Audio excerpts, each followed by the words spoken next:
ਲਓ ਸੱਜਣੋ ਤੇ ਮਿੱਤਰੋ, ਫੈਸਲਾਬਾਦ ਵਿੱਚ ਆਪਣਾ ਪਲਾਟ, ਆਪਣਾ ਘਰ ਲੈਣ ਤੋਂ ਪਹਿਲੇ ਐਫਡੀਏ ਦੀ ਵੈਬ ਪੋਰਟਲ ਚੈੱਕ ਕਰ ਲਓ। ਇਹ ਨਾ ਹੋਵੇ ਤੁਹਾਡੇ ਨਾਲ ਵੀ ਕਿਤੇ ਫਰਾਡ ਹੋ ਜਾਵੇ, ਤੁਹਾਡਾ ਵੀ ਪੈਸਾ ਲੱਗਿਆ ਡੁੱਬ ਜਾਵੇ।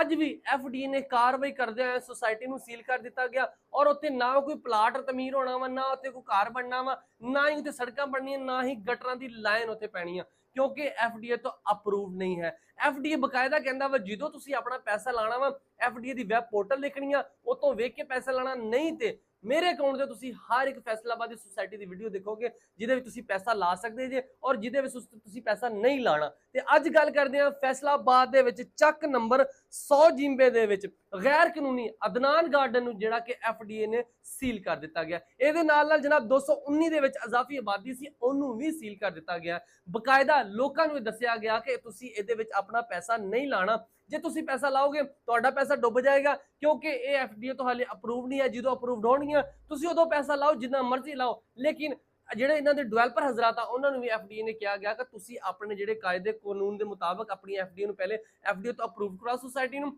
ਫਿਰ ਤੁਸੀਂ ਪਲਾਟ ਵੇਚੋ, ਫਿਰ ਇੱਥੇ ਘਰ ਬਣਾਓ, ਜੋ ਮਰਜ਼ੀ ਕਰੋ, ਲੇਕਿਨ ਪਹਿਲੇ ਐਫਡੀਏ ਤੋਂ ਅਪਰੂਵ ਕਰਵਾਓ। ਅਗਰ ਤੁਸੀਂ ਅਪਰੂਵ ਨਹੀਂ ਕਰਵਾਓਗੇ ਤੁਹਾਡੇ ਖਿਲਾਫ ਫੌਜਦਾਰੀ ਦੇ ਮੁਕੱਦਮਾ ਦਰਜ ਕੀਤੇ ਜਾਣਗੇ। ਤੇ ਬਕਾਇਦਾ ਲੋਕਾਂ ਨੂੰ ਦੱਸਣ ਦਾ ਮਕਸਦ ਇਹ ਵਾ, ਸੁਸਾਇਟੀ ਜਦੋਂ ਸੀਲ ਹੁੰਦੀ ਆ ਉਦੋਂ ਉਹਦੇ ਵਿੱਚ ਕਿਹਾ ਜਾਂਦਾ ਕਿ ਤੁਸੀਂ ਇਹਨਾਂ ਵਿੱਚ ਪੈਸਾ ਨਹੀਂ ਲਾਣਾ, ਕਿਉਂਕਿ ਗੈਰ ਕਾਨੂੰਨੀ ਸੁਸਾਇਟੀਆਂ ਵਾ, ਇਹ ਜਦੋਂ ਅਪਰੂਵਡ ਹੋਣਗੀਆਂ ਤੇ ਪੈਸਾ ਲਾਣਾ, ਵਰਨਾ ਤੁਸੀਂ ਪੈਸਾ ਨਹੀਂ ਲਾਣਾ। ਇੱਥੇ ਤੱਕ ਵੀ ਕਿਹਾ ਗਿਆ ਵਾ ਕਿ ਜਿਹੜੀ ਸੁਸਾਇਟੀ ਪ੍ਰੋਸੈਸ ਦੇ ਵਿੱਚ ਵੀ ਆ ਉਹਦੇ ਵਿੱਚ ਵੀ ਤੁਸੀਂ ਪੈਸਾ ਨਹੀਂ ਲਾਣਾ, ਲਾਓਗੇ ਤੇ ਪੈਸਾ ਡੁੱਬ ਜਾਏਗਾ, ਕੋਈ ਉਹਦਾ ਜ਼ਿੰਮੇਵਾਰੀ ਨਹੀਂ ਹੋਏਗੀ।